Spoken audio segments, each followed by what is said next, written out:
बड़े बड़े कॉम्पिटिशन्स जीत के जाते हैं, मिड डे हो, चाहे वो मुंबई समाचार हो, फाल्गुनी पाठक मैम का जो नवरात्रि होता है, जो माने वहां पर जीतना भी एक बड़ा ऐसे लोगों को लगता है हम यहाँ पर जीते। मैंने अक्षय कुमार सर के साथ में मैंने डुएट किया हुआ है। Yes, with Pappu Malu choreographer. Okay, which song was that? Stage shows. अच्छा, स्टेज शो पे। हाँ, उसके बाद गोविंदा सर के साथ मैंने डुएट किया हुआ है। गणेश आचार्य का ही इनका शो था इंदौर में। हाँ। उसके बाद काफी जैसे उर्मिला मातोंडकर है, रवीना टंडन है, शिल्पा शेट्टी है, मलाइका अरोरा है, तो पप्पू मालू है। इनको जैसे मैं जाती थी तो वो मुझे बोलते थे कि आप इनको जाके सिखाने आओ, तो मुझे वो भी मिला। मुझे भी बहुत बार ऐसे बोलना कि जब पैजेंट वॉक और फैशन वॉक होता है, तो जब पैजेंट के ट्रेनिंग के लिए जब वॉक आते हैं तो ऑडिशन लेते, तो वो जो मॉडल्स होते हैं वो आपने जो बोला ना ऐसा मुंह एकदम चढ़ा के ऐसे ही वॉक करने को आ जाते हैं। ऐसे होता है।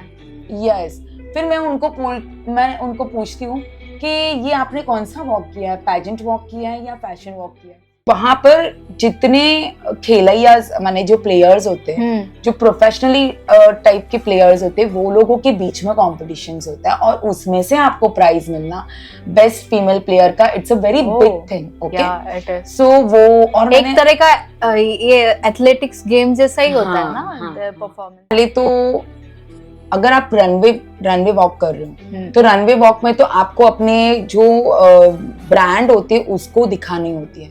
तो आपके हैंड पोस्चर्स रहेंगे वो उसके अकॉर्डिंग, कपड़ों के अकॉर्डिंग रहेगी। अगर आपने एग्जांपल घाघरा चोली पहन के, घाघरा चोली आपको हैवी घाघरा चोली दिया हुआ है, पहन के जाना है और आप दोनों हाथ ऐसे करके चलोगे तो आपका दुपट्टा कहाँ रहेगा, आपका ये कहाँ रहेगा। आप खड़े भी रहते हो ना तो शोल्डर इतने डाउन रहते हैं, ड्रूप हो जाते हैं। आपका ये पोजीशन होनी चाहिए, ये पोजीशन। तो ये ऑटोमेटिकली जब आप ऐसा आते हो ना तो ये आपका एक कॉन्फिडेंस पोस्चर्स इतना चेंज हो जाता है। काफी लोगों को मैंने देखा हुआ है, उन्होंने बोला, वो लोग बोलते कि हमने काफी शोज किए हैं, बट आपने जैसे अभी बोला 2 हाथ वाला, अभी मैं वो भी बोल रही हूँ, मैं एक ही झटके में समझ जाती हूँ कि इसने कितने शोज किए हुए हैं। क्यों मालूम है? बाहर वाले अगर आपके काम को कुछ बोलते हैं, जो काम हम लोग को बहुत ज्यादा पसंद, जो हमारी लाइफ है, ठीक है, ऑक्सीजन है हमारे लिए, अगर उसको क्रिटिसाइज करे तो वो चीजें ना सहन नहीं होती। ऐसा लगता है कि किसी ने अंदर से छुरा भोग दिया है। ठीक है, और वो कहीं पोजीशन दिया है Dada Saheb Phalke Indian television award के लिए, तो मैं वहां पर लाइक जो उनके जब शोज होते हैं तो वहां पर मैं जाके अवार्डीज होते हैं या ये सेलिब्रिटीज होते हैं, तो उनके साथ मेरा काम। राइट। नहीं, बहुत सारे फोटोज देखे मैंने आपके। किसी सेलिब्रिटी को छोड़ा है आपने? आई थिंक नहीं। टी स्टैंड में अगर कितनी लड़कियां ऐसे खड़ी होती है, एक एग्जाम्पल राइट लेग यहाँ पर है, लेफ्ट है, तो इतने नजदीक वो लोग पैर रखते हैं, तो अपने ही पैरों में आके वो लोग गिरने के चांसेस। उसमें भी डिस्टेंस कितना रखा जाता है। टी स्टैंड के टाइम पे जब आप खड़े रहते हो तो आपके ऊपर का जो बॉडी पोस्चर होता है वो थोड़ा सा टिल्ट होना चाहिए। टिल्ट होते हैं तो बहुत बार ऐसा होता है कि आपके हाथ दिखते हैं, तो हाथ को आपको थोड़ा सा पीछे करके खड़े रहना होता है। ये इतनी तो अभी प्रैक्टिस कर रही हूँ। क्योंकि जब ऑटोमेटिकली जब हम टिल्ट होते हैं तो हमारी ये चीजें आगे आ जाती है। तो हम लोगों को ये चीजें करके, चेस्ट आउट करके, शोल्डर को पीछे करके, हाथ को थोड़ा, क्योंकि वो कॉन्फिडेंस वैसे ही आएगा। एग्जैक्टली। और ऐसे चलोगे तो कैसे लग रही हो ना मैं? ऐसे अगर चल रही तो कॉन्फिडेंट लग रही हूँ। और dance is not just a step, it's about confidence, expression and discovering star within you. Today on the Meenakshi Talk Lounge show, we welcome a woman who has transformed passion into inspiration. Let's welcome Dipti Voraji, who is a dynamic dance choreographer, pageant director and Garba coach. Hello Dipti ji, it's really nice and I'm feeling so glad to see you here in our Meenakshi Talk Lounge show. So how was the experience? Like you have seen earlier podcasts also of ours. So are you liking it and what's your say? Meenakshi, सबसे पहले तो thank you for inviting me. And yes, you are so creative. और आपके मैंने जितने भी podcast देखे बहुत नेचुरल होते हैं, कुछ भी इसे आर्टिफिशियली कुछ भी चीज़ें नहीं होती है। सो नेचुरली चीजें जो होती है वो दिल से निकलती दिल से आती है, और जो पहले से बनाई हुई होती है वो समझ में आ जाता है कि स्क्रिप्टेड है। तो आपका जो नेचुरल चीजें है ना हर काम में, वो मुझे सबसे बेस्ट लगता है। हाँ, मेरा वो हमेशा ये था, कुछ भी मैं स्क्रिप्टेड प्रेफर नहीं करती हूँ, जितना हो सके वो चीजें, इसलिए मेरा टैगलाइन भी यही है, real people, real talk, real content. So I keep it very natural, because जो नेचुरली आता है वही दिल से आता है, and I would just want to talk दिल से। So that's the whole idea of this show. So very nice. I just want to learn about your journey as the choreographer and the Garba coach and also the pageant director. So you have done a lot of things, and you are also a part of Dada Saheb Phalke award show. So would you like to share how you started with your journey and how you have come so far? See, बहुत लंबा journey है मेरा। हाँ, actually I was just बचपन से मुझे dance का शौक था। सो जब स्कूल कॉलेजेस में मैं खुद कोरियोग्राफी करती थी तो वो एक अच्छा लगता था कि यार मैं कोरियोग्राफी कर रही हूँ और मेरे डांस कोरियोग्राफ करे हुए प्राइज मिल रहा है। उसके बाद लाइक ऐसा हुआ कि मुझे एक ऑफर आई प्रोफेशनली करने के लिए, जो बॉलीवुड के कोरियोग्राफर्स से, जैसे कि आपने नाम सुना होगा, जो अवार्ड्स नाइट वगैरह पे बहुत ज़्यादा और इनके इंटरनेशनल शोज होते हैं, पप्पू मालू। सो तो वहाँ से मुझे ऐसे आया कि उनके शोज करने, तो मेरे को ऐसा लगता था कि I am from Gujarati family. So Gujarati family में कैसा होता है कि यार लड़की को ज़्यादा बाहर क्यों निकालना है, माने थोड़े कंजर्वेटिव अभी नहीं है बट तभी थे, तभी रहते थे। उस जमाने भी लाइक मेरी मम्मा ने मुझे एक ये किया कि नहीं जाना है तो तू जा, कोई बात नहीं है। तो उस टाइम पे दूसरे लोगों ने मना किया कि नहीं नहीं, जो भी करना है स्कूल कॉलेज घर के अंदर जो भी करना है करो, बट बाहर नहीं जाना है, वो भी बॉम्बे के बाहर या इंडिया के बाहर शो नहीं करना है। तो मेरी फैमिली में मेरे ख्याल से मैं फर्स्ट डॉटर रहूंगी जो आज से 25 इयर्स पहले, 25 to 30 इयर्स पहले, मैं as a female Gujarati family की लड़की जो बाहर आउट ऑफ इंडिया अपने प्रोफेशन को, अपने पैशन को आगे बढ़ाने के लिए, प्रोफेशनली मैं आउट ऑफ इंडिया की मैंने बहुत सारे वर्ल्ड टूर्स किए। ऐसे मैंने पप्पू मालू को जो कोरियोग्राफर थे उनके साथ मैंने ऐसे असिस्टेंट कोरियोग्राफर उनके साथ काम किया। अच्छा। उसके बाद मैंने गणेश हेगड़े जी के साथ काम किया, उसके बाद मैंने गणेश आचार्य के साथ काम किया, बॉस्को सीजर के साथ शोज किए मैंने। अच्छा। राकेश पटेल के साथ मैंने शोज किए। तो बहुत सारे इंडस्ट्री में बॉलीवुड तभी के टाइम पे जो फेमस कोरियोग्राफर्स थे स्पेशली फॉर स्टेज शो के लिए। यस, सबके गुरु गणेश हेगड़े हो या पप्पू मालू हो या राकेश पटेल, उनके जो गुरु थे लॉलीपॉप सर, उनके साथ भी मैंने शो किए। अच्छा। क्योंकि हर कोई को उनके साथ शो करने नहीं मिलता है, बट वो मुझे मिला था। सो वैसे वैसे करके मेरी जर्नी आगे बढ़ती गई और मुझे पता ही नहीं चला कि मैं किस तरीके से डांस के इंडस्ट्री में आगे बढ़ती गई, क्योंकि मुझे सिंगिंग का भी बड़ा शौक था, मैं सिंगिंग भी करती थी। Is it? या मुझे मेकअप आर्टिस्ट बड़ा अच्छा लगता था बनने, तो मैं मेकअप आर्टिस्ट का भी मैंने किया हुआ था। बट जो डेस्टिनी होती है ना, वो आपको कभी लेके कहाँ कैसे लेके जाती है, आपको जैसे जैसे अपॉर्चुनिटीज मिलने लगती है वैसे वैसे आप वहां से खींचने लगते हो। राइट। तो मेरी लाइफ में भी यही हुआ कि मुझे अपॉर्चुनिटीज मिलने लगी और मैं उसमें से मैं कंफ्यूज हो रही थी। तब आई वॉज जस्ट 16-17 इयर्स कि मुझे ये भी करना है, मुझे ये भी करना है, मैं सबसे बेस्ट कौन सी चीज में जाऊं। धीरे धीरे जब मुझे चीजें मिलने लगी कि यार मुझे इंटरनेशनल शोज मिल रहे हैं, मुझे नेशनली इतने बड़े बड़े लोगों के साथ काम करने मिल रहा है। मैंने अक्षय कुमार सर के साथ मैंने डुएट किया हुआ है। Yes, with Pappu Malu choreographer. Okay, which song was that? Stage shows. अच्छा, स्टेज शो पे। हाँ। उसके बाद गोविंदा सर के साथ मैंने डुएट किया हुआ है। गणेश आचार्य का ही इनका शो था इंदौर में। हाँ। उसके बाद काफी जैसे उर्मिला मातोंडकर है, रवीना टंडन है, शिल्पा शेट्टी है, मलाइका अरोरा है, तो पप्पू मालू है, इनको जैसे मैं जाती थी तो वो मुझे बोलते थे कि आप इनको जाके सिखाने आओ। तो मुझे वो भी मिला कि मैंने बड़े बड़े सेलिब्रिटीज को डांस भी सिखाया। तो उस टाइम पे ऐसे लगता था 17-18 इयर्स की लड़की, मैं सब कर सकती हूँ, मैं आसमान को भी छू सकती हूँ, मैं हर चीजें कर सकती हूँ। और इतना अच्छा लगता था कि गुजराती फैमिली से आई हूँ, पहली गुजराती लड़की जो बाहर निकली है। सही बात है। नहीं, वो एक प्राउड फील हाँ, होता है एक proud आप feel अपनी होता है। कम्युनिटी में आप रिप्रेजेंट कर रहे हो Yes, पूरी और कम्युनिटी को। मीनाक्षी सबसे बड़ी बात मैं ही बोलूँ कि हम लोग सिर्फ 2 ही डॉटर हैं मेरे हाँ। पेरेंट्स के, हम्म, तो ये भी सुनाया जाता था कि आपकी तो 2 बेटियां ही हैं, आप क्या करोगे? हाँ बेटियां क्या ही कर लेंगी। बेटियां क्या ही कर लेगी, राइट, बट बेटियां बहुत कुछ कर बहुत सकती कुछ हैं। कर सकती है वो और तो एट है। द एज ऑफ 16-17 से जो मेरा जर्नी स्टार्ट हुआ ना, वो हाँ। अभी तक मेरा कंटिन्यू है। बिल्कुल नहीं, आपका जो एनर्जी लेवल रहता है डांस का, मैंने देखा है वो गरबा में जो आप वो फ्लिप मारते हो वो ऑसम रहता है। और इनफैक्ट आपका जो पैजेंट में भी आपका जो वॉक रहता है, इट इज सो फ्लॉलेस।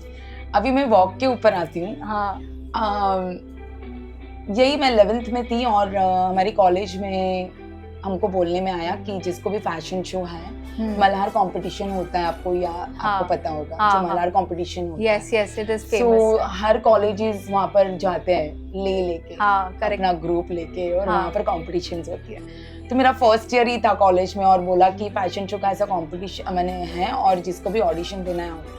तो मुझे तो पहले वॉक ही नहीं आता, तो मैं फर्स्ट डे ऑडिशन की, तो मैं यहाँ पर तो सब लड़कियाँ इतना अच्छे से वॉक कर रही थी, तो मैं फर्स्ट डे तो मैं यहाँ से निकल गई कि नहीं, मैं ऐसे तो विदाउट प्रिपरेशन तो मैं नहीं जाऊँगी। और मुझे कुछ नहीं आता था कि मैं कैसे वॉक करूँ। मैंने सिर्फ वहाँ पर 1-2 घंटा ऑडिशन के लिए मैं सिर्फ बैठी थी, देख रही थी सबको चलते हुए, सबको वॉक करते हुए, एक पॉस्चर से। नेक्स्ट सैटरडे वापस कॉलेज में एडमिशन ये रखा था, ऑडिशन रखा था। हाँ। पूरा 1 वीक घर के अंदर हील्स पहन के मैंने वॉक करना शुरू किया। तभी कोई यूट्यूब नहीं था, तभी कुछ ऐसा नहीं था कि कोई हमें सिखाए, बट एक अंदर से जो देखा हुआ था वो मैंने स्टार्ट किया। एंड मैं वहाँ पर गई, मैंने वहाँ पर वॉक किया, तो मुझे वहाँ पर उन्होंने ऑडिशन में ले लिया। जब उन्होंने कोरियोग्राफी सेट की, तो जो होते ना कि जो सीनियर्स होते हैं, तो जो पहले के जो उन्होंने शोज किए रहते हैं, उनको पहले प्रायोरिटी मिलती है हर चीज के लिए, राइट। तो ये तो नए नए हैं तो आएंगे जाएंगे, बट देन जैसे जैसे मैंने मेरा वॉक स्टार्ट किया, मैंने जैसे जैसे करती गई, तो ऐसा होने गया कि मुझे जो पीछे रखा गया था, मुझे आगे हो गया। हाँ।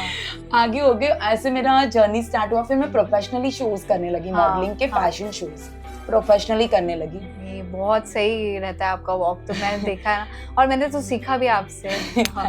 पनाश के टाइम पे you were doing like you were training us, तो काफी अच्छा था। दैट्स हाउ वी मेट, ऐसा था। तो it was really nice. Then फिर जो मेरे हस्बैंड है, सो वो भी पहले कोरियोग्राफर थे, फैशन कोरियोग्राफर। उन्होंने बहुत बड़े बड़े फैशन शोज किए थे, तो वहाँ मैं उनको एज ए वो कोरियोग्राफर थे, मैं मॉडल थी, हम लोग वैसे दोनों मिले थे। अच्छा। फिर धीरे धीरे उन्होंने बोला कि आप मेरे शो में मुझे हेल्प करने।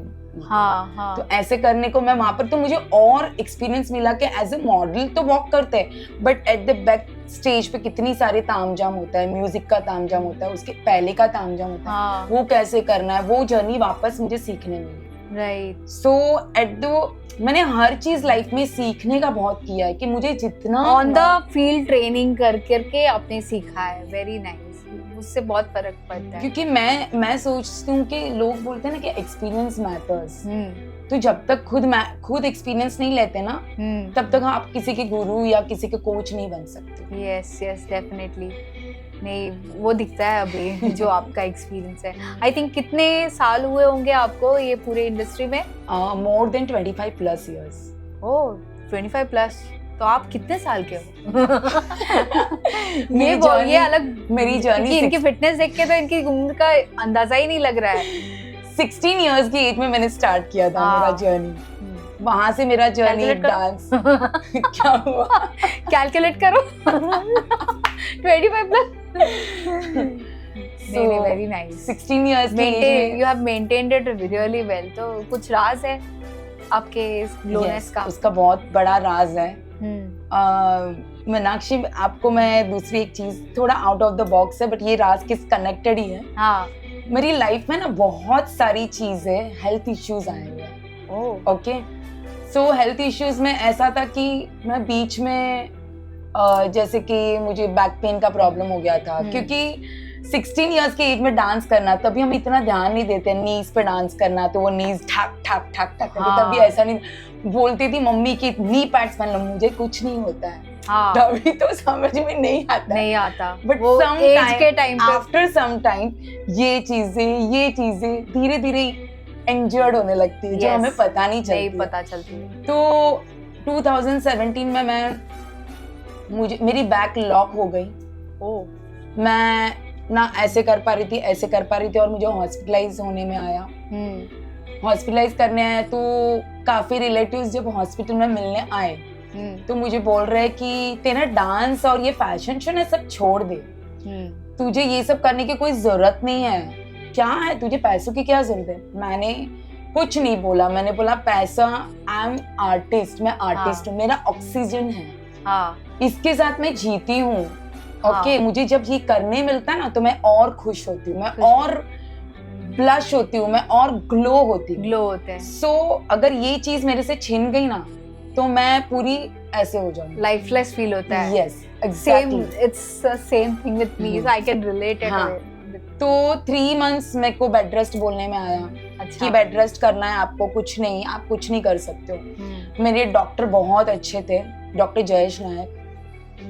मैंने बोला कि सर मैं डांस कर पाऊंगी ना, मैं पैशन शो कर पाऊंगी ना, मैं मैराथन जा पाऊंगी ना, मैं भाग पाऊंगी ना, मुझे करना है, मैं ऐसे नहीं बैठ पाऊंगी।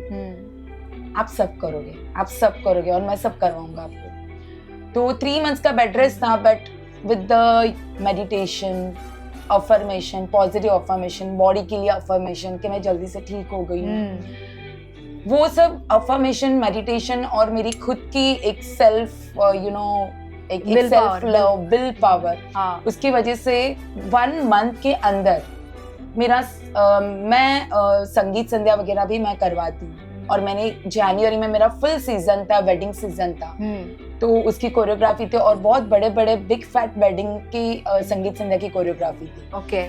और मेरे क्लाइंट्स ऐसे हो गए कि कोई बात नहीं, आपकी टीम आके हमें संभाल लेगी। विद इन 1 month मैं उनके शो में जाके वहां पर खड़ी हूँ और सब मैनेज कर रही हूँ। और वो लिटरली लोग बोल रहे कि आप तो आईसीयू में थे, आप तो यहाँ पर थे, 1 महीने के अंदर आप ये इवेंट्स कर रहे हो। मेरी स्टोरीज देख के लोगों को सारा विल पावर पे ही रहता है ना। हाँ, पूरा बिल्कुल। और लेकिन जो मेरे बच्चे थे और मेरे हस्बैंड थे, उन्होंने मुझे उनका मुझे बहुत सपोर्ट था कि जब मेरा ये प्रॉब्लम हुआ तो उन्होंने ये बोला कि डोंट वरी, हो जाएगा, आगे करो और गिव अप नहीं करना है। ये मेरे लाइफ लेसन है। 2017 में गिव अप नहीं करना था। कितना भी मैं बैक का वो करके जाती थी, ये करके जाती, सब प्रिकॉशंस लेके जाती थी। और वैसे धीरे धीरे फिर मुझे समझ में आया कि भाई अभी मैं थोड़ा 35 प्लस में आ रही हूँ, जैसे बॉडी में फ्यूल डालूंगी, वैसे मेरी बॉडी काम करने लगेगी। बहुत आगे चीजें कर ली ऐसे ही विदाउट एनी प्रिकॉशन, बट अभी मुझे अवेयरनेस है तो क्यों ना हम राइट चीज करें, है ना। और एक बेस्ट चीजें लगी कि फ्यूल जैसा डालोगे ना, हमारी बॉडी वैसे मेंटेनेंस देगी हमें आगे के लिए। तो अभी आपने जो मुझे बोला ना कि मेरे फिटनेस का राज मेरा यही राज है कि एवरीडे मेडिटेशन, अपने आप को एक पॉजिटिव अफर्मेशन देना, खाने पीने में एक सिस्टमेटिक वे में खाना पीना। 7-8 बजे के बाद मैं खाना बंद कर देती हूँ। 7-8 बजे तक मैं, अगर मैं इवेंट में भी रहती हूँ तो खुद का लेके जाती हूँ, वो खा लेती हूँ। और 7-8 बजे तक मुझे कंप्लीट फिनिश करना है। 3 to 4 लीटर्स पानी पीना ही है दिन में। तो ये सब चीजें मैंने फॉलो करना स्टार्ट किया, जो मैं नहीं करती थी पहले नहीं करती। वो मैंने तो लाइफ में जो चीजें आती है ना, मुझे ऐसे लगती है कि वो हमें सिखाने आती है। तो वो मुझे तभी उस टाइम पे मुझे सेल्फ रियलाइज हुआ कि मैं अपने अपने लिए ना नहीं सोच रही हूँ, अपने फिजिक के लिए या अपने लिए मुझे क्या खाना है, मुझे टाइम से खाना है, मुझे टाइम से फिटनेस पे ध्यान देना है, मुझे ये करना है वो। उसके बाद मैंने शुरू किया कि मुझे मेरे लाइफ में खाना पीना ये सिस्टमेटिकली होना ही चाहिए। एक्चुअली सबकी लाइफ में होना चाहिए। कभी कभी हम स्किप कर देते हैं, कुछ एक्स्ट्रा वर्क रहता है, कुछ रहता है, बट जितना हो सके हमसे मैनेज हमें करना चाहिए, क्योंकि वो हमारे लिए अच्छा होता है। आपने जो बोला ना, मैं वही बोल रही हूँ। इसके पहले 2017 के पहले यही होता था, इवेंट जाती थी, थक जाती थी, खाना नहीं खाती थी, क्योंकि इवेंट नहीं होता था तब तक मुझे खाने का मन नहीं होता था। इवेंट होने के बाद अभी मैं खा सकती हूँ। तो मैं काफी टाइम स्किप कर देती थी अपना खाना। और skipping is more dangerous, right? Exactly. वो उससे उल्टा ज्यादा वेट गेन होता है, क्योंकि यू स्किप द डाइट और फिर वो ये हो जाता है, फिर आप एकदम बम्बार्ड करते हैं अपना। हाँ, दूसरी बात कि हम लोग पानी भी नहीं पीते, पानी इंटेक नहीं करते, नहीं शो है, बीच में वॉशरूम जाना पड़ेगा, ये करना पड़ेगा, यू नो, एज और फीमेल होती है तो हम लोग को काफी चीजें सोचनी पड़ती है, तो वो पानी का इंटेक भी नहीं रहता था। बट उसके बाद 2017 में मेरी लाइफ में ये चीज आया, तो मुझे लगता है कि वो भगवान ने मुझे एक साइन दिया कि भाई अभी तेरा टाइम आ गया है कि तू जो भी कर रही है उसके साथ में तुझे अपने हेल्थ को भी ध्यान रख के चीजें करनी है। सही बात है। उसके बाद मैं एकदम यू नो डिटरमाइंड हो गए कि नहीं, मुझे मैं कितने कोई भी इवेंट में कितना मॉर्निंग टू रात तक मेरा इवेंट है, फिर भी मुझे इतना पानी कंप्लीट करना ही करना है। राइट। नहीं, वेरी नाइस। वो डेडिकेशन तो दिख के ही आता है। Very good, nice. आपने गरबा में भी काफी कोचिंग वो सब करते हैं, तो आप कैसे मैनेज करते हैं? जैसे आई थिंक आप बड़े लेवल पे भी काफी इवेंट्स करते हैं गरबा में, तो हाँ, आप कैसे उनको अप्रोच करते हैं? कैसे आप क्लासेस को मैनेज करते हैं? कैसे आप ट्रेन करते हैं सबको? कुछ शेयर करना चाहेंगे हमारे ऑडियंस से? तो गरबा का तो ऐसा है कि बहुत सालों से मैं गरबा करा रही थी। पहले मैं खुद परफॉर्म करती थी बड़े बड़े कॉम्पिटिशंस में। अच्छा, बड़े हाँ, जैसे मैंने बृहद मुंबई बेस्ट फीमेल का जो बृहद मुंबई कंपटीशन होता है, वहां पर जितने खेलैया माने जो प्लेयर्स होते हैं, जो प्रोफेशनली टाइप के प्लेयर्स होते हैं, वो लोगों के बीच में कॉम्पिटिशन्स होता है और उसमें से आपको प्राइज मिलना बेस्ट फीमेल प्लेयर का, it's a very big thing. Okay, so वो और एक तरह का ये एथलेटिक्स गेम जैसा ही होता है ना, परफॉर्मेंस भी। सो मैं पहले वैसे परफॉर्म करती थी बड़े बड़े कॉम्पिटिशन्स में। सो धीरे धीरे लोग देखते थे, यू नो, आप देखते हो रहोगे कि ऐसे खेलते और ऑडियंस घूमते रहते हो। नहीं होता, वो तो घूमते हो तो मेरे को चक्कर आते रहे। तो काफी लोग ने बोला कि आप क्लासेस स्टार्ट करो ना, तो मेरे को तो पहले ऐसे होता था कि तो मेरे को मेरी हॉबी के लिए कर रही हूँ, शादी भी हो गई थी। शादी होने के बाद बच्चे भी थे, तो ऐसे लगता कि सब चीजें मैनेज कैसे करूंगी, कैसे होगा। मैंने चलो करते हो, स्टार्ट किया। स्टार्ट करने के बाद आप बिलीव नहीं करोगे, मैंने कभी पीछे मुड़ के नहीं देखा है। मेरा जो 15-20 स्टूडेंट से चालू हुआ था, स्टार्ट हुआ था, आज मैं 4 मंथ्स के अंदर विद इन जो जून से मेरा क्लास शुरू था टिल अक्टूबर तक मेरे क्लासेस शुरू थे, 800 to 1000 स्टूडेंट्स मेरे ओवरऑल सेंटर्स में ट्रेन होके जाते हैं। Deepti classes every year 1000 students, या सब सेंटर में, थाने, मुलुंड, वसंत विहार, घाटकोपर, हर जगह पे मेरे। अच्छा, तो आपके मल्टीपल ब्रांचेस हैं? यस, वहां पर मेरे 800 to 1000 स्टूडेंट मेरे पास से ट्रेन होके जाते हैं और मेरे ही स्टूडेंट्स बहुत बड़े बड़े कॉम्पिटिशन्स जीत के जाते हैं। मिड डे हो, चाहे वो मुंबई समाचार हो, फाल्गुनी पाठक मैम का जो नवरात्रि होता है, जो माने वहां पर जितना भी एक बड़ा ऐसे लोगों को लगता है हम यहाँ पर जीते, वहां पर मेरे स्टूडेंट्स जीते, क्योंकि वो मैं वैसा उनका ट्रेनिंग देती हूँ।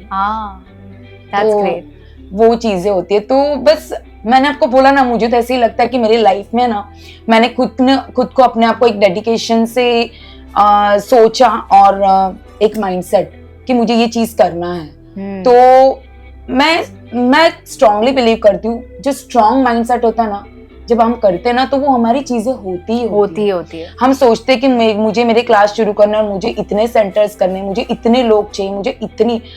मैंने पहले स्मॉल जगह लेके मेरी क्लासेस शुरू किए थे और ये मेरा एक माइंडसेट था कि मैं बहुत बड़े बैंक्वेट हॉल में अपनी क्लासेस ओपन करूंगी। तो वही बड़े बैंक्वेट हॉल में मेरे, और आज है वो। यस, तो you have achieved it. Very nice. तो आपका जो विजन था वो बहुत क्लियर डिफाइंड था, क्या हाँ मुझे इतने ये करना है, इतने ब्रांचेस खोलने हैं, and now you have achieved it and you have more plans, right? Yes. So any future plan for the expansion across the nation, ऐसा कुछ है? चल रहा है? Yes. अभी मुझे expand, देखो हम तो human beings हैं, हमें कभी भी अपने आप को रोकना नहीं है, आगे बढ़ाते ही रहना है। सही बात ठीक है। और age is just a number. Yes. Okay, तो ये होता है कि नहीं भाई करना ही करना है। तो ये माइंडसेट तो मैंने क्लियर रखा है अपने आप को कि लाइफ में मुझे और अभी मैं हूँ उससे भी मुझे ऊपर आगे तक मुझे जाना है। मेरी विजन, मेरी जो विंग्स है मुझे और बड़े करने हैं। और मेरा एक सबसे बड़ा मेरा अभी मुझे ऐसा लगता है कि मुझे जो लाइफ में चाहिए था ना, नेम, फेम और मनी, मुझे सब कुछ मिल गया। मैंने लिटरली, मेरा पेट भर गया। तो मुझे अभी ऐसा है कि मैं ना अभी लोगों को जो अफोर्ड नहीं कर पाते, हाँ, उनको हेल्प करना है, उनके लिए मुझे करना है। और कमिंग इयर्स में मैं सोच रही हूँ ऐसा, मैं आई विल प्लान समथिंग कि मैं ऐसे लोगों को मेरे जो अंदर जो आर्ट है मैं वो वैसे लोगों को भी दूं, ताकि चीजें ना आगे बढ़ती जाए। हमारे आगे के यूथ, आने वाले लोग, चाहे वो कोई भी फैमिली से आते हो, उनको सबको ये चीजें मिले। सही बात, वो चीजें मिले और एक्सेसिबल कॉस्ट पे मिले, या फिर जो भी मिनिमल होता है उस पे मिले। यस, वरना एक्सपेंसेस तो आजकल इतने फीस वगैरह इतनी बढ़ गई है ना, हर कोई चीज करेक्ट, हर कोई लोग नहीं करते हो। और आज भी अगर मुझे कोई बोलता है कि मैम हम लोग अफोर्ड नहीं कर पा रहे, तो मैं पहले जांच कर लेती हूँ कि सच्ची में वो बंदा या बंदी नहीं कर पा रही। हाँ, अगर वो ऑथेंटिसिटी देखना भी बहुत जरूरी होता है। तो मैं बेवकूफ नहीं बनना है हमें, लाइफ बेवकूफ नहीं बनना। और ज्यादा इमोशनली भी हम लोग नहीं ऐसे खैरात बटने नहीं बैठे हैं। है कि नहीं? हमें देखना है कि जेन्युइन नीड है तो फिर डेफिनेटली हमें हेल्प करना है लोगों को, बट वो एक्सप्लॉइट नहीं होने चाहिए, हम ऐसा वो मेंटेन रखना है। बिल्कुल।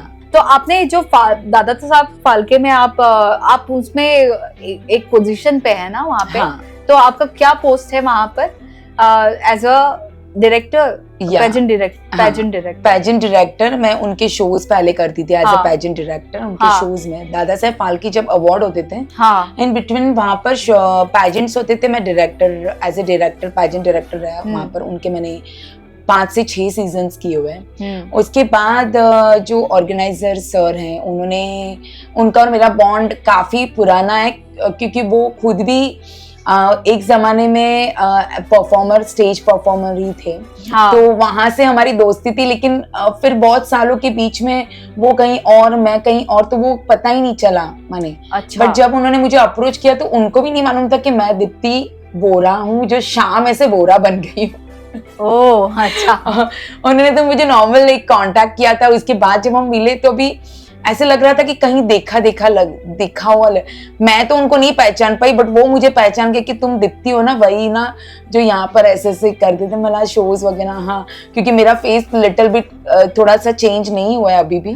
तो लेकिन मैं उनको रिकॉग्नाइज नहीं कर पाई। तो वैसे करके फिर हमारा एक उनके शो करने लगी, तो हमारा एक बॉन्ड अच्छा हो गया। फिर उनके जितने भी शोज होते तो वो मुझे उन्होंने मुझे एक पोजीशन दिया है Dada Saheb Phalke Indian television award के लिए। तो मैं वहाँ पर जो उनके जो शोज होते हैं, तो वहाँ पर मैं जाके अवार्डीज होते हैं या ये सेलिब्रिटीज होते हैं, तो उनके साथ मेरा काम। राइट। नहीं, बहुत सारे फोटोज देखे मैंने आपके। किसी सेलिब्रिटी को छोड़ा है आपने? आई थिंक नहीं, क्योंकि सबके साथ ही आपके ना काफी मोस्टली पोजेस है। राइट।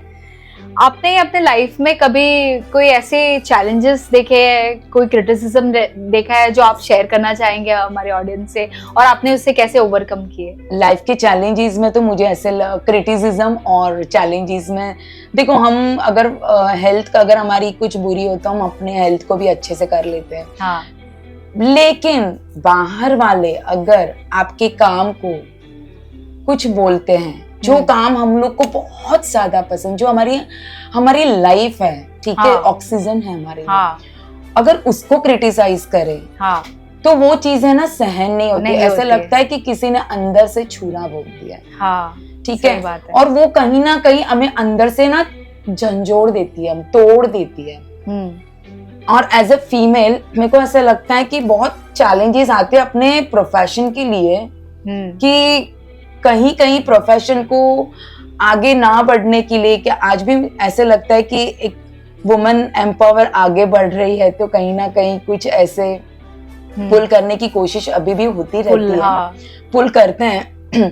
कभी कभी अच्छे फ्रेंड्स बन के, दोस्त बन के भी धोखा करने की कोशिश होते हैं। अच्छा। हमारी चीजें जान लेते हैं, हम हाँ, लोगों को ही कॉपी करते हैं, कंपटीशन करते हैं फिर। हाँ, पहले हमारी चीजें अच्छे दोस्त बनकर हाँ, जान लेते हैं, उसके बाद हमारी पूरी चीजें जानने के बाद हमारी ही चीजें कॉपी करते हैं। अच्छा, करेक्ट। और उसके बाद लोगों को बताते हैं कि ये तो चीजें हमने की हुई है, ये हमारी बनाई हुई है, हमारी चीज है। ओह, तो मेरे को ऐसा होता है कि एक, जैसे आपके शो में आप बोलते हैं ना ओरिजिनलिटी, हाँ, सबसे पहले क्रिएटिविटी खुद की करना सीखो। बिल्कुल। क्रिएटिविटी एज एन आर्टिस्ट बहुत इंपॉर्टेंट है।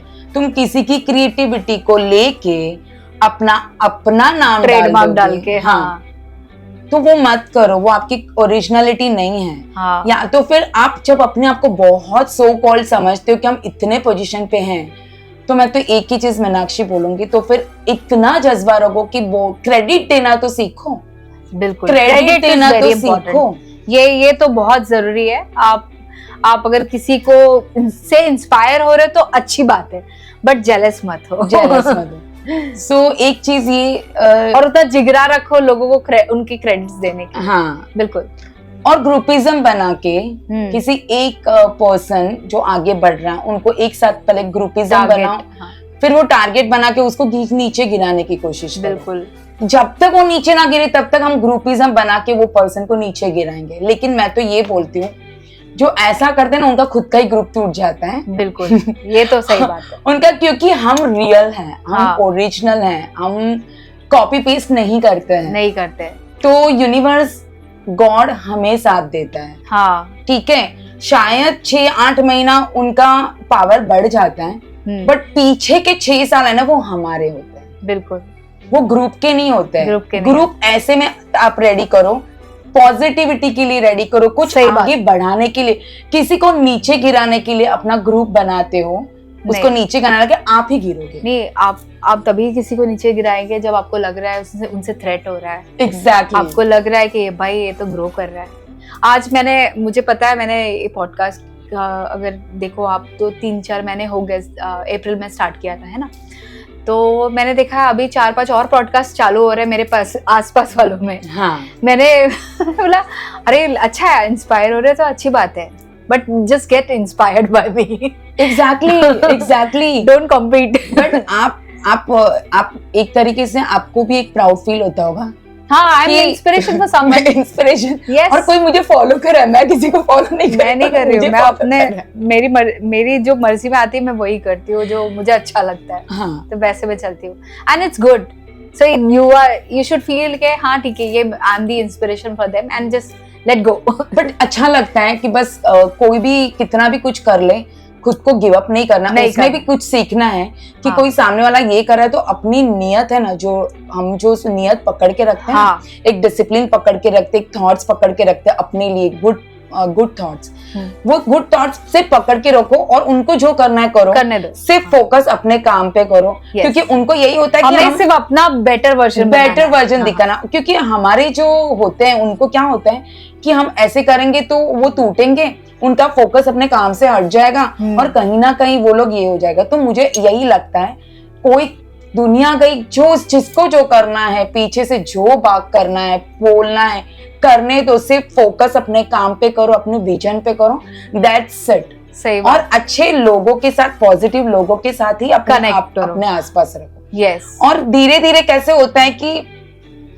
यूनिवर्स भी है ना, जो हमारे लाइफ में जो नेगेटिव पीपल होते हैं ना कैसे उनको ना रिमूव ही करते जाते हैं। बिल्कुल बिल्कुल सही बात है। और कभी कभी सडनली ऐसे हो जाते हैं कि बहुत टाइम के बाद कोई ऐसे पर्सन हमारे लाइफ में आ जाते हैं जो बहुत टाइम से हम लोग मिले भी नहीं रहते। जैसे आप और मैं बहुत टाइम से हम मिले नहीं है, बट हमारा कनेक्शन हो गया बिकॉज पॉजिटिविटी एक दूसरे को अट्रैक्ट करती है। Exactly, that's really true, very nice. आपने रनवेज वो सब जब करवाया है, जो पोस्चर और सब होता है, तो अभी आप बोल रहे थे पोस्चर के बारे में, तो इसमें है ना कभी कभी मॉडल्स जो रहती है दोनों हाथ रख के चलती है, आपका कुछ कहना है उस पे कि हाउ राइट इट इज? दोनों हाथ कमर पे रख के कोई चल रहा है तो ऐसा लगेगा जैसे हम पेट में दर्द हो रहा है, कमर में दर्द हो रहा है तो आप कुछ एडवाइस देना चाहेंगे हमारे व्यूअर्स के साथ जो लोग एक्चुअली वो ये फील्ड में जाना चाहते हैं और वो सोच रहे हैं कि हम कैसे करें, तो क्या उनके लिए right position, right posture, poise कैसे मेंटेन करें? सबसे पहले तो अगर आप रनवे वॉक कर रहे हो तो रनवे वॉक में तो आपको अपने जो ब्रांड होती है उसको दिखानी होती है। हाँ। तो आपके हैंड पोस्चर्स रहेंगे वो उसके अकॉर्डिंग, कपड़ों के अकॉर्डिंग रहेगी। अगर आपने एग्जांपल घाघरा चोली पहन के, घाघरा चोली आपको हैवी घाघरा चोली दिया हुआ है, पहन के जाना है और आप दोनों हाथ ऐसे करके चलोगे तो आपका दुपट्टा कहाँ रहेगा, आपका ये कहाँ रहेगा। अगर आप वेस्टर्न वॉक कर रहे हो तो उसमें भी ये 2 वाला तो नहीं जाएगा, क्योंकि आपको बहुत सारी चीजें उसमें दिखानी होती है। तो 2 वाला कौन से इस पे रखना चाहिए? 2 वाला तो ऐसे होता है कि जैसे आप पहले एंटर हुए हाँ। तभी जस्ट आपने एक पॉज दे दिया। हाँ, तो खड़े रहने के टाइम पे पॉज ठीक है, बट मैंने कितनी लेडीज को देखा है वो चलते समय भी हाथ छोड़ती नहीं। आप जब हेडरम पे अगर आपने कुछ पोज दे दिया, कुछ दे दिया, तब भी आप दोनों हाथ पे रख रहे हो तो अच्छा लगता है। या तो आपकी कुछ ऐसी कोरियोग्राफी में कुछ ऐसा दे दिया कोरियोग्राफर ने, तब भी आप दे सकते हो। पर दोनों हाथ जो रखने वाला होता है वो जनरली हम लोग न्यू मॉडल्स के पास ज्यादा करवाते हैं, क्योंकि उनके हाथ के कोऑर्डिनेशंस नहीं होते पैरों के साथ। ओके। सो तो बहुत गंदा दिखता है कि आपका हाथ और पैर कोऑर्डिनेट नहीं है। तो तभी जाके हम एडवाइस करते हैं मॉडल्स को कि आप यहाँ पर रख दो ताकि हाथ उनके कंट्रोल्ड में रहे। अच्छा, ये रीजन है। हाँ। इसलिए मुझे वो ऑड लगता है जब कोई ऐसे हाथ रख के ऐसे चलता है, ऐसा लगता है कमर या पेट में दर्द हो रहा है क्या आपके? दूसरी अभी आपने जो हाथ की बात बोली ना, तो मैं उसके ऊपर कुछ बोलना चाहूंगी कि काफी लोगों को मैंने देखा हुआ है, उन्होंने बोला, वो लोग बोलते कि हमने काफी शोज किया है, बट आपने जैसे अभी बोला 2 हाथ वाला, अभी मैं वो भी बोल रही हूँ, मैं एक ही झटके में समझ जाती हूँ कि इसने कितने शोज किए हुए। क्यों मालूम है? क्योंकि जब वो हाथ रखते हैं ना तो हाथ कभी भी है ना अपर जॉइंट होने चाहिए। ये होने चाहिए। किसी के हाथ ऐसे वेब जैसे बने रहते हैं। सबसे पहले तो ये चीजें होती है, ठीक है। यहाँ पर लॉक किया जाता है और यहाँ पर ये रखा जाता है। कभी भी फिंगर्स आपकी ओपन नहीं होती है, आपकी कॉम्पैक्ट होती है। दूसरी बात कि हमेशा मैंने बहुत बार देखा है लोग लोअर वेस्ट होता है ना वहां पर अपने हाथ रखते हैं, तो कभी भी लोअर वेस्ट में आपके हाथ नहीं होते क्योंकि हमेशा ये साइड पे होता है। क्योंकि अगर आप नीचे रखते हो तो आप हाईलाइट करो अपना लोअर, लोअर बॉडी, लोअर जो ज्यादा विड्थ है, जो ज्यादा तो हमें जो हमारा बॉडी का पता नहीं, मेरा तो कहाँ पे एग्जैक्टली मैं सोचा मेरा तो सब जगह से सेम ही है। सो कभी भी यहाँ पर होता है तो बहुत लोगों का ये एक मिस्टेक होता है कि वो लोग यहाँ पर ऐसे हाथ रखते हैं। अच्छा, तो ये लर्निंग था मेरे लिए, मेरे को भी नहीं पता था ये। और कभी भी जब आप ऐसे करते हो तो यहाँ पर लॉक करो और ये चीज ऐसे रख के। बहुत बार ऐसे होता है कि जब आप खड़े भी रहते हो ना तो शोल्डर इतने डाउन रहते हैं, ड्रूप हो जाते हैं। आपका ये पोजीशन होनी चाहिए, ये पोजीशन। तो ये ऑटोमेटिकली जब आप ऐसा आते हो ना तो ये आपका एक कॉन्फिडेंस, पोस्चर्स इतना चेंज हो जाता है। और बिल्कुल। बहुत मॉडल्स को टी स्टैंड पता नहीं होता है कि टी वो आगे एकदम आगे आ जाते हैं, वो 3 इंच भी छोड़ते नहीं, कभी कभी तो गिर भी जाते हैं। ये भी मैंने देखा था एक लाइव शो में, वो मॉडल चलती चलती आ रही है, वो देख ही नहीं रही, नीचे गिर गई। करेक्ट। आने के टाइम पे भी या आप खड़े भी रहते हो ऑन स्टेज, चाहे वो क्वेश्चन आंसर राउंड हो, चाहे वो इंट्रोडक्शन राउंड हो, तो लोग नॉर्मली खड़े रह जाते हैं क्योंकि उनको ग्रूमिंग नहीं उनकी वैसी हुई रहती है, तो वो लोग नॉर्मल खड़े रह जाते हैं। बट जब आप T stand is very important, क्योंकि अगर आप मॉडलिंग इंडस्ट्री में अपने आप को अंदर जा रहे हो तो आपको एक मैनर्ड में खड़े ही रहना होता है टी स्टैंड में। टी स्टैंड में अगर खड़े हैं, जैसे अगर मेरा ये अगर पैर ऐसा है, दूसरा पैर ऐसा है ना टी स्टैंड में, तो मुझे पहला लेग कौन सा उठाना होगा नेक्स्ट वॉक करने जो हमारा पैर आगे होता है टी स्टैंड में, एक पैर ऐसा होता है, एक पैर ये होता है, करेक्ट। जो हमारा पैर आगे होता है मोस्टली लेफ्ट लेग ही होता है, ओके, मोस्टली लेफ्ट लेग होती है, तो लेफ्ट लेग से हमारा शुरू होता है। हाँ. दूसरी एक बात कि काफी लोग बोलते हैं कि हम लोग गिर गए, हम ये कर गए। T stand is also very important role. हाँ. वो किसी को नहीं मालूम है। बैलेंस करने के लिए, बैलेंस के लिए तो होता है, बट टी स्टैंड में अगर कितनी लड़कियां ऐसे खड़ी होती है, हाँ. एक एग्जाम्पल राइट लेग यहाँ पर है, लेफ्ट है, तो इतने नजदीक वो लोग पैर रखते हैं, हाँ. तो अपने ही पैरों में आके वो लोग गिरने के चांसेस। उसमें भी डिस्टेंस कितना रखा जाता है। टी स्टैंड के टाइम पे जब आप खड़े रहते हो तो आपके ऊपर का जो बॉडी पोस्चर होता है वो थोड़ा सा टिल्ट होना चाहिए। टिल्ट होते तो बहुत बार ऐसा होता है कि आपके हाथ दिखते हैं, तो हाथ को आपको थोड़ा सा पीछे करके खड़े रहना होता है। ये इतनी तो अभी प्रैक्टिस कर रही हूँ। हाँ, क्योंकि जब ऑटोमेटिकली जब हम टिल्ट होते हैं तो हमारी ये चीजें आगे आ जाती है। तो हम लोगों को ये चीजें करके चेस्ट आउट करके, शोल्डर को पीछे करके, हाथ को थोड़ा क्योंकि वो कॉन्फिडेंस वैसे ही आएगा। एग्जैक्टली। और ऐसे चलोगे तो कैसे लग रही हो ना मैं? हाँ, ऐसे अगर चल रही तो कॉन्फिडेंट लग रही हूँ। और बहुत बार ऐसे होता है कि जब फोटोज आते हैं ना मॉडल्स के, तो उनके हाथ ही दिखते हैं, हाथ और फेस। इसके लिए ये चीज करके ये चीजें दिखाई जाती है। तो ये बहुत सारी चीजें हैं, छोटी छोटी डिटेलिंग है ना, कि जो लोगों को, बहुत कम लोगों को ये चीज पता होती है। तो मैं ये बोलने चाहती हूँ कि जब आप अपने आप को रनवे एक्सपर्ट या रनवे कोच का एक डेजिग्नेशन देते हो ना, तो सबसे पहले ये डिटेलिंग आपको खुद को पता होनी चाहिए, तभी जाके आप दूसरों को ग्रूमिंग में ये सब चीजें छोटी छोटी डिटेलिंग दे सकते हो। Wow, that's so good learning that you have given. मतलब मैं भी कुछ सीख रही हूँ आज ग्रूमिंग से। पैजेंट, मतलब I love to walk on the runway, जो दो मैं बहुत कम करती हूँ क्योंकि मैंने जल्दी से ब्रांड देखा हुआ, ब्रांड के ऊपर भरोसा नहीं होता, इसलिए मैं बहुत कम करती हूँ। बट मैंने आपको परफॉर्म करके हुआ देखा है, मुझे सबसे बेस्ट आपका कॉन्फिडेंस अच्छा लगता है। सी मॉडलिंग में अच्छा वॉक करना वो भी नहीं, एक ये होता है आपका स्टेज प्रेजेंस, आपके facial expressions, eye contact, everything matters. अच्छा, इससे मुझे आई कांटेक्ट से मुझे एक और क्वेश्चन आ रहा है। मेरे को बहुत सारे स्टूपिड क्वेश्चंस आते रहते हैं। हाँ। तो मैं सीखती रहती हूँ सबसे। तो जैसे हम जाते हैं रैंप पे, ठीक है, तो जैसे कोई ऐसे रैंप होते हैं जहाँ पे हमारी ऑडियंस साइड में बैठी होती है, ठीक है, और आगे सिर्फ कैमरेज होते हैं या फिर है ना लाइट होती है। तो हमें है ना, हम ऑडियंस को तो सिर्फ ऐसे देख के है ना चलते हुए जाते हैं, ठीक है, और हम स्माइल जाके उधर देते हैं सामने। तो हमें वो कभी कभी ऐसा लगता है कि किसको स्माइल दे रहे हैं, खुद कोई है ही नहीं वहां पे। तो वो एक वियर्ड फीलिंग आती है, तो उसको कैसे अवॉइड करना चाहिए? आपने बॉम्बे टाइम्स तो देखा होगा। हाँ। वहां पर भी, यहाँ पर बहुत सारे, यहाँ पर बहुत सारे, कभी कभी क्रॉस वो फोर वे में बैठे होते हैं और हम जाके वो कहीं पे कुछ भी नहीं है ना, वहां जाके हम लोग स्माइल देते हैं। हाँ, तो उसको ही बोलते कैमरा फेसिंग। क्योंकि जब हम वॉक करते हैं तो जनरली फैशन वॉक या पैजेंट वॉक होता है, तो राइट और लेफ्ट में ऑडियंसेस होती है। यस। और फ्रंट में ज्यादातर आपको फोटोग्राफर्स, वीडियोग्राफर्स देखे, क्योंकि उनको पूरा आपको कैप्चर करना होता है, एक प्रॉपर आपके फोटोज आने चाहिए। इसके लिए वहां पर पूरा सेटअप वहां पर इनके होते हैं। यस। वीडियोग्राफर्स और फोटोग्राफर्स के होते हैं। तो वहां पर हम क्यों स्माइल दे रहे हैं? क्योंकि हमारा एक अच्छे फोटो क्लिक्स हो, हमारे वीडियोस अच्छे आए और फोटो क्लिक्स है। क्योंकि modelling is all about like जो भी हो आप फोटो पे ही चलते हो।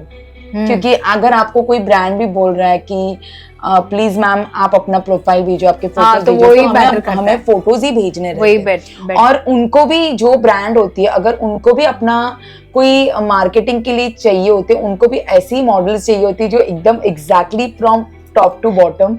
मैंने तो अपना मॉडलिंग करियर बहुत लेट चालू किया, वो कोविड टाइम्स में चालू किया अपने आप को मोटिवेट करने के लिए। पर मैंने जब फर्स्ट पैजेंट शो किया था, मुझे रियलाइज हुआ कि जहाँ पे मुझे ना ज्यादा देर खड़े होकर अपने आप को शो करना था, वहां से मैं तो फटक से आ गई।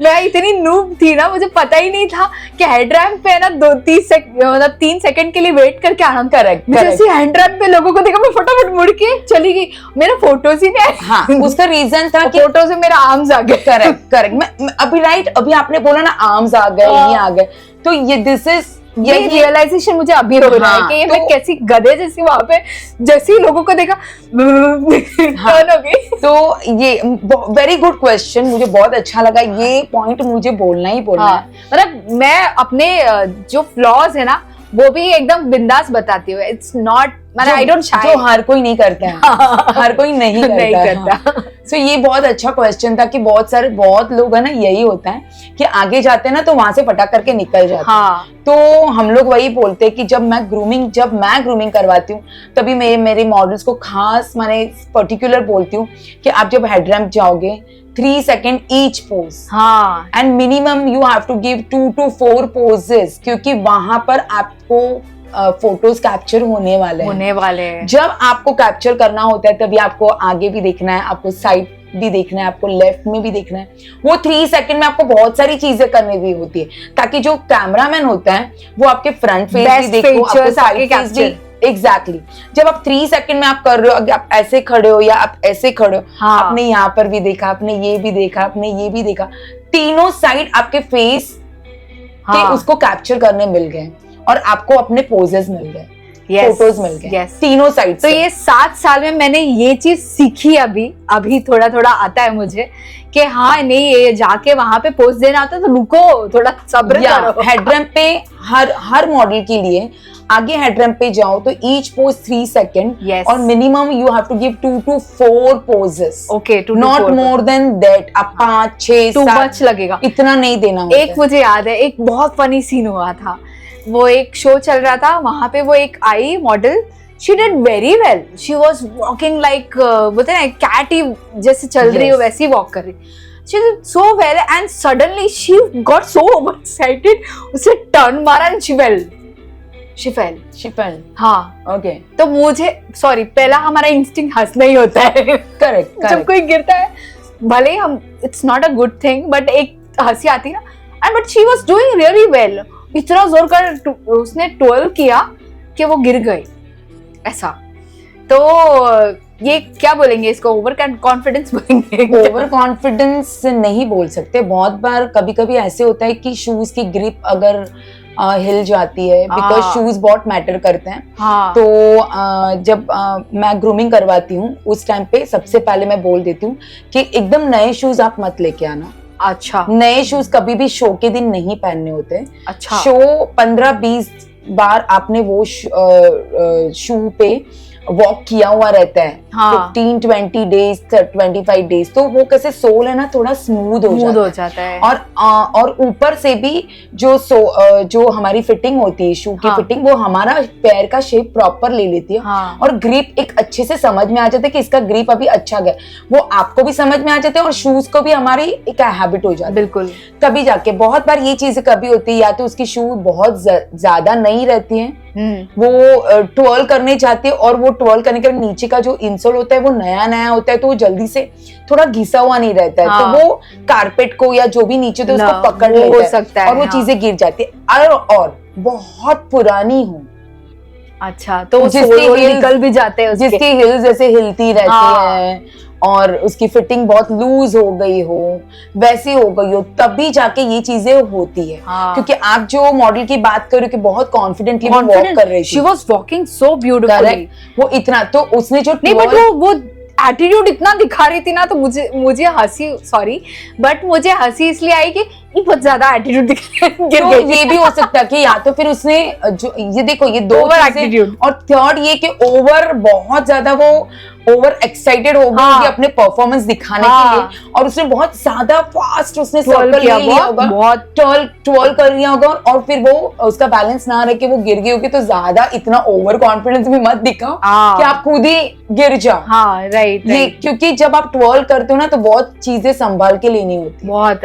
और वो ड्रेस कितनी फ्लेरी वाली होती है, तो अच्छा फ्लेरी वाली ड्रेस में उसने ये किया, और फ्लेरी वाली ड्रेस में तो हमको डर के चलना करते हैं। हाँ, क्या है ना, जरा सा भी इधर फंस गया तो हमारा फिर हो गया। मैं एक फ्लेरी चीज के लिए बोलूं, हाँ प्लीज, वो तो बहुत जरूरत है हमारे जैसे लोगों के लिए।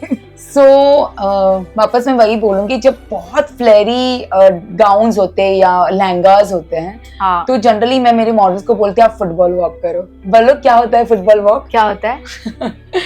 हम फुटबॉल को किक करते हैं ना, बॉल को किक करते हैं, वैसे आपके फ्लेयर को ना किक करके आगे बढ़ना होता है, ताकि आप आपके वो जो फ्लेयर होता है वो आगे जाए, आपके पैरों के फंसता नहीं है आपका फ्लेयर। तो ज्यादातर मॉडल्स को मैं वो बोलती हूँ कि आप किक वॉक करिए। हाँ, बिल्कुल। क्योंकि आपके वैसे भी पैर तो दिखने वाले होते नहीं हाँ है। जी। आप किक करोगे तो फ्लेयर आगे जाएगी और आप बहुत इजीली वॉक कर सकते हो। ट्रू। तो यही होता है कि इतनी छोटी छोटी चीजें, इतनी छोटी छोटी डिटेलिंग, एक प्रॉपर अगर कोई ग्रूमर के पास रनवे एक्सपर्ट की अगर ट्रेनिंग लेते हो वहीं से ही आपको मिलती है। बिल्कुल, बहुत सही, आपने इतनी सारी चीजें बताई है और आई थिंक सबको बहुत एक्साइटिंग, और जिसको भी रैंप पे वॉक करने का बहुत पैशन है, ठीक है, तो वो उसको इतनी सारी लर्निंग मिली होगी ना। It was really great. और ऐसे ही आई थिंक डांस में आप गरबा एंड कंटेम्प्रेरी वो सब सिखाते हैं? यस, मेरा पूरा garba, contemporary, hip hop, Bollywood dance, everything. मैंने आपको बोला था ना कि जैसे मैं 16-17 इयर्स से मेरी ये जर्नी स्टार्ट थी और मैंने बहुत कुछ किया हुआ है। तो ये सब, और मैं जैसे संगीत संध्या, कॉर्पोरेट इवेंट्स होते हैं तो वहाँ पर ये सब ही चलता है, यही सब चलता होता है। तो इसके वजह से मेरी पूरी कोरियोग्राफी होती है। अभी एट द एंड यही होता है, बट कि सबके जैसे आप डिफरेंट काम कर रहे हो, आप अपने कॉर्पोरेट जॉब भी कर रहे हो, आप पॉडकास्ट भी कर रहे हो, मेन फोकस क्या रहेगा? हाँ, आप हर एक चीज कर रहे हो, हर एक चीज। और जब मैंने ये देखा कि आपके हर काम में कैरेक्टर डिफरेंट है। बिल्कुल। वैसे सेम अगर हिप हॉप है तो हिप हॉप का पूरा चेंज हो जाता है। अब बॉलीवुड डांस है तो बॉलीवुड चेंज, कंटेम्परेरी पूरी डिफरेंट हो जाती है। और गरबा पूरा डिफरेंट हो जाता है, और उसके ऊपर ये ब्यूटी पैजेंट और मॉडलिंग की लाइन तो पूरी डिफरेंट हो जाती है। सो हर एक डिफरेंट होता है, बट एक ही चीज होता है, आप जो भी चीज कर रहे हो ना पूरे डेडिकेशन के साथ, पूरी नॉलेज के साथ करो। हाफ नॉलेज होता है ना, वो कोई मीनिंग नहीं होता है। आप किसी और को डिफरेंट माने बोलते ना कि गलत सिखा के गलत चीजों को आप करते हैं। आगे लेकर जा रहे हैं, उससे अच्छा आप मत करो, आधा नॉलेज से मत आगे जाइए। बिल्कुल। या तो अपने आप को इतना परफेक्ट बनाइए ना कि दूसरों को आप परफेक्ट बना सकते हो। जैसे आप गरबा कोच भी हैं और आप पैजेंट कोच भी हैं, तो ये दो अलग रोल है। जैसे गरबा में कैसे होता है, मतलब फ्री स्टाइल रहता है, आपको है ना बहुत सारे टर्न्स, ट्विर्ल्स वो सब लेने होते हैं, और पैजेंट में कैसे एक पोस्चर मेंटेन करना होता है। तो ये दो अलग अलग रोल आप एक साथ कैसे निभा पाते हैं और कैसे स्विच करते हैं अपने आप को, अपनी पर्सनालिटी को? A very good question Meenakshi. ये बहुत लोगों ने मुझे ऐसे पूछते हैं। तो यस, ये दोनों कैरेक्टर बहुत डिफरेंट है। बिल्कुल। गरबा पूरा ट्रेडिशनली है। हाँ जी। गरबा एक ऐसा है कि जो डिवाइन एनर्जी और कल्चरल का कनेक्शन है, ठीक है। तो वो जैसे शुरू होता है ना, तो उसका पूरा मेरा जोन में डिफरेंटली हो जाती हूँ, उसके सॉन्ग भी डिफरेंट हो जाते हैं। गरबा के song, traditional even beats different हो जाते हैं। हाँ जी। तो वहां पर मुझे ट्रेडिशनली कपड़े पहन के, बीट्स और सब अलग चीजें होके, वहां पर जब मैं शुरू होता है, जब म्यूजिक शुरू होता है, तो वो जोन में मुझे अपने आप को मैं खुद ढल जाती हूँ, क्योंकि मेरा माइंडसेट ही होता है कि मुझे गरबा करना है। हाँ जी। और जो रनवे एक्सपर्ट का जो मेरा काम है, वो मुझे एकदम गरबा में जितना झुकता है तुम झुकते जाओ, और रनवे एक्सपर्ट में तुमको झुकना नहीं है। एक पोस्चर मेंटेन करना है, स्ट्रेट खड़ा रह के। देखो, मैंने भी मेंटेन करके रखा है यहाँ पोस्चर। वो करना होता है, क्योंकि जब मुझे पेजेंट डायरेक्टर के सामने एकदम ऐसे बैठना पड़ रहा है अभी। तो जब वो मैं करती हूँ तो मैं अपना माइंडसेट कर देती हूँ कि आज मुझे एकदम रनवे एक्सपर्ट, और मुझे बॉडी पोस्चर को ये करके करना है। और वहां पर सॉन्ग्स भी चेंज हो जाते हैं। बिल्कुल। पूरा जोन चेंज हो जाता है। तो वो चीज यही होता है कि पहले मैं अपने आप को माइंडसेट करके आती हूँ। बहुत बार तो ऐसे होता है कि आज जब गरबा की सीजन होती है जून टू अक्टूबर तक, तभी यहाँ पर मैं गरबा सिखा के जाती हूँ और बाद में वहाँ पर रनवे का ट्रेनिंग देके जाती हूँ। वही टाइम होता है रनवे का भी। तो वहाँ पर मुझे सिर्फ मैं माइंडसेट करके जाती हूँ कि यहाँ का चेंज अलग है, वहाँ पर मुझे सॉन्ग अलग बजेंगे, और अपने आप को मुझे इस तरीके से प्रेजेंटेबल रखना है। और जब गरबा आता है तभी मुझे म्यूजिक के अकॉर्डिंग मुझे नीचे झुक के मुझे सिखाना है। तो ये दोनों चीजें बहुत अलग है। इसमें बहुत जितना झुको इतना अच्छा है गरबा में, और इधर झुकना नहीं है। झुकना नहीं। Very nice, very nice. अच्छा, ये एक और इससे क्वेश्चन याद आया मुझे। पैजेंट में है ना, हम मतलब मैं छोटी थी तो मैं ना बहुत पैजेंट शो देखती थी चुपके चुपके से, मम्मी तो अलाउ नहीं करती थी, बट जैसे मम्मी नहीं रहती थी, नजर हटी, दुर्घटना घटी हो जाती थी। तो मैं ऐसे देखती थी, वो मॉडल्स है ऐसे ब्लैंक फेस से, ऐसे एटीट्यूड से, अभी मैं वो प्रैक्टिस करती थी। तो थोड़े खूंखार लगती थी, बट वो है ना, जो वो है ना, कैसे उनको इतना ब्लैंक फेस कैसे हो जाता है, और वो ये सिखाया जाता है, ये वैलिड चीज है। देखो अभी ये एक बात बोलते हैं, वी आर इंडियंस, और इंडियंस का तो एक ही होता है फेस पे स्माइल, राइट, करेक्ट। तो जितने भी अगर आप इंटरनेशनली मॉडल्स को वॉक करते हुए दिखते हो, वो लोग रोबोटिक वॉक करते हैं, फैशन रोबोटिक, और एकदम ब्लैंक फेस, उनका वॉक भी पूरा रोबोटिक चलता रहता है, एकदम वैसा चलता रहता है। लेकिन इंडियंस, अगर आप इंडिया के फैशन शोज देख रहे हो, जो लचक होती है उनमें, जो बॉडी में ग्रेस दिखता है, फैशन शो में भी मैं बोल रही हूँ, I am talking about fashion show, international वाला फैशन शो में वो लोग रोबोटिक वॉक ही करते हैं ज्यादातर, देयर इज नो कोई लटक मटक कुछ नहीं। बट हमारे इंडियंस के अगर फैशन शो में अगर आप वॉक देखते हो, तो उसमें आपको ग्रेसफुल वॉक भी दिखेगा, लिटिल स्माइल भी दिखेगी, क्योंकि वी आर इंडियंस। तो हमें तो यही होता है कि थोड़ा तो स्माइल फेस चाहिए, क्योंकि हम वैसे पहले से हमारा बॉर्न एंड ब्रॉट अप, पहले से हमारा कल्चर, हमारे संस्कार ही दिखाई देते कि मुंह चढ़ा के नहीं बैठना है, स्माइल दे दो। कोई घर पे भी आता है तो स्माइल दे दो, कोई आता भी है तो ग्रीट भी उसको स्माइल से करो। तो स्माइल के बिना तो होता ही नहीं, हम इंडियंस एक्सेप्ट ही नहीं करते। तो मॉडल्स हो या कोई भी हो, लिटिल स्माइल, थोड़ी सी स्माइल, पाउट वाली स्माइल, बट वो होती ही होती है। तो मुझे भी बहुत बार ऐसे बोलना है कि जब पैजेंट वॉक और फैशन वॉक होता है, तो जब पैजेंट के ट्रेनिंग के लिए जब वॉक आते हैं, तो ऑडिशन लेते हैं, तो वो जो मॉडल्स होते हैं, वो आपने जो बोला ना, ऐसा मुंह एकदम चढ़ा के ऐसे ही वॉक करने को आ जाते हैं, ऐसे होता है। यस, फिर मैं उनको पूछती हूँ कि ये आपने कौन सा वॉक किया है, पैजेंट वॉक किया है या फैशन वॉक किया है? They don't know the differentiate between pageant walk और fashion walk। अब मैं पैजेंट वॉक कर रही हूँ। तो मैं वही बताना चाहूंगी, पैजेंट वॉक और फैशन वॉक में बहुत फर्क होता है, दोनों अलग होते हैं। प्लीज, पैजेंट वॉक में आपको स्माइल देनी होती है, बिकॉज आप नहीं दोगे आपके मार्क्स कट। पैजेंट वॉक में, क्योंकि पैजेंट वॉक में आप अपने आप को डिस्क्राइब कर रहे हो, अपनी इंडिविजुअल पर्सनालिटी को डिस्क्राइब कर रहे हो, और फैशन वॉक में आप ब्रांड को रिप्रेजेंट कर रहे हो, तो आपका स्माइल बहुत कम हो जाती है। ऐसा नहीं कि एकदम ब्लैंक हो जाती है, कम हो जाती है, क्योंकि आपको उनका ब्रांड शोकेस करना है। बिल्कुल करेक्ट, ये बहुत बढ़िया चीज है। यस।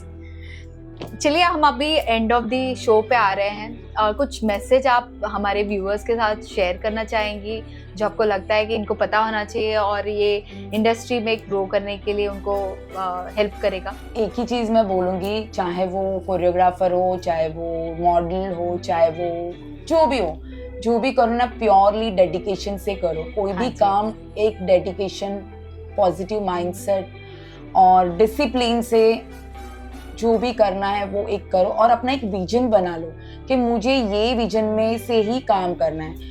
और फास्ट ग्रोथ करना है, बट मैं ये बोलती हूँ, फास्ट ग्रोथ से अच्छे भले स्लो ग्रोथ करो, बट स्टेडीली करो। बहुत फास्ट आप करने जाते हो, वो गड़बड़ी में गिर भी जाते हैं। बहुत बार आप रॉन्ग वे में भी चले जाते हैं, जल्दी ग्रो करने के चक्कर में।